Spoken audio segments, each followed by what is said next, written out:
Yes po, Red Mendoza, Manila Times. Ask ko lang po, of course, we all with the new benefits nga po and the expanded benefits nga po, of course, ang big question pa rin po ng ating mga kababayan is the funds or yung kakayanan ng PhilHealth para bayaran itong mga bagong benepisyo na ito. Once and for all po, can we assure our public, our kababayan na ang pondo po ng PhilHealth ay sapat enough, even wala pong subsidy na binigay sa 2025 budget para magawa itong mga benefits na ito? And how are we assured na itong mga benefits na ito ay magtutuloy-tuloy even after 2025 and beyond?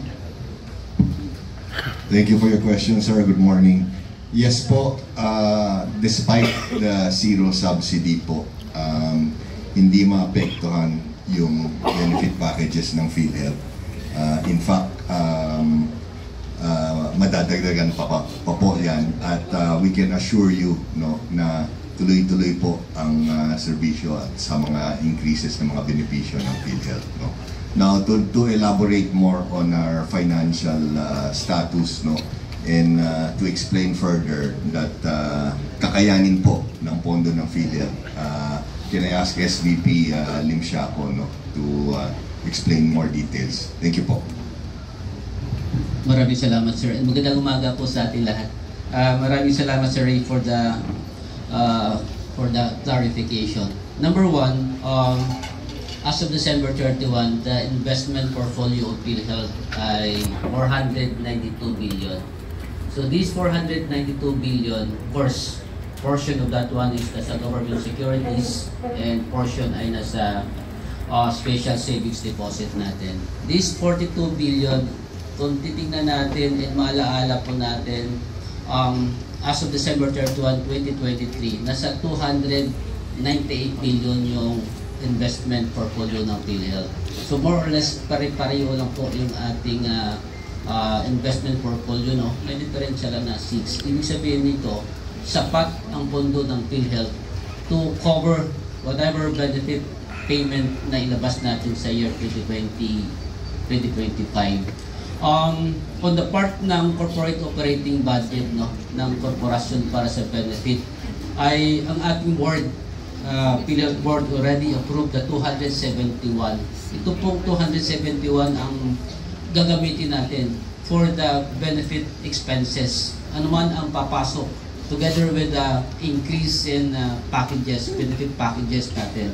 And kung kukulatin po ang korporasyon ay magpapa-request ng additional budget kung kailangan man po sa ating board para po matugunan po yung ating mga pangangailangan po. So again, as mentioned by the President, sapat po ang pondo ng PhilHealth for year 2025 para po babayaran ang ating mga health facilities that providing the health care services sa ating mga miyembro po. Kasama yung mga expansion and mga bagong benepisyo na explain kaninang umaga po. Maraming salamat po.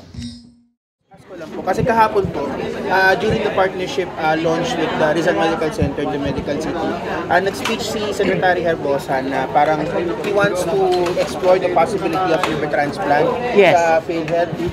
Ano po yung natin? Ano po yung meron na po bang marching order po si Secretary to push to kasi sabi daw po niya pag-aral daw po niya with the team from Rizal Medical Center. Well, actually wala pa siyang marching order, but we also have received a request already from the National Kidney Transplant Institute, kasi they are also handling the liver transplant, for us to develop a package for that. So may request na rin po ang NKTI for that. Pero are you open din po kasi sa parang Rizal Medical Center po yata and the Medical City are partnership po. Pero yes. Pinag-aralan daw, sabi parang may marching order siya with kay Dr. Rica Lumage to study the possible phase rate. Yes. Kasi nga raw para daw hindi na raw mag-abroad yung mga liver transplant natin. Since we are doing it right now and because there are already requests, but we are not, of course, limiting our consultation and collaboration with just one hospital.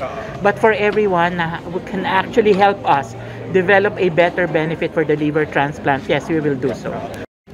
Yun nga po, yung benefits po kasi, yung co-payment po kasi saka yung no balance billing. Pero sa ibang hospital po kasi parang yung nirereklamo kasi nila yung mga benepisyo na po ng PhilHealth, parang konti lang na po yung binabayad. I mean, talking to personal experience, yung bill ng dad ko, 70,000, 3,000 yung binayad sa PhilHealth. Bakit ganyan? Bakit may mga issue? Hindi mo natin pwede magawa na no balance billing talaga even sa private hospitals. Well, that's why we have aggressively increased all our benefits right now.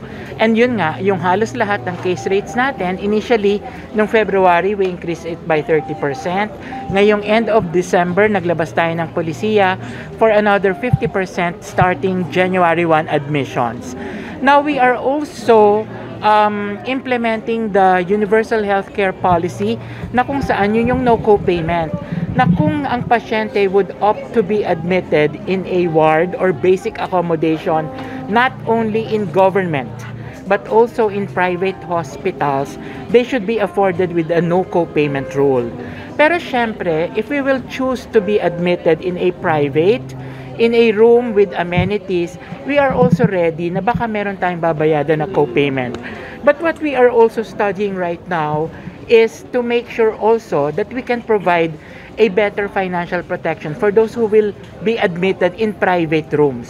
So yun yung nabanggit kanina na tinitingnan natin yung co-payment policy, particularly ay fixed co-payment. Para kung ma-admit ka in a private room, hindi ka naman masisingil ng sobra-sobra, but rather, meron tayong isa-set na fixed co-payment. May timeline ko ba tayo dyan? May timeline ko ba tayo dyan? Sa ngayon po ay pinag-aaralan natin siya, so hindi ko masasabi kung kailan siya lalabas, pero pinag-aaralan na po natin siya. And of course, we started with a no co-payment. Sir, what is your reaction po dun sa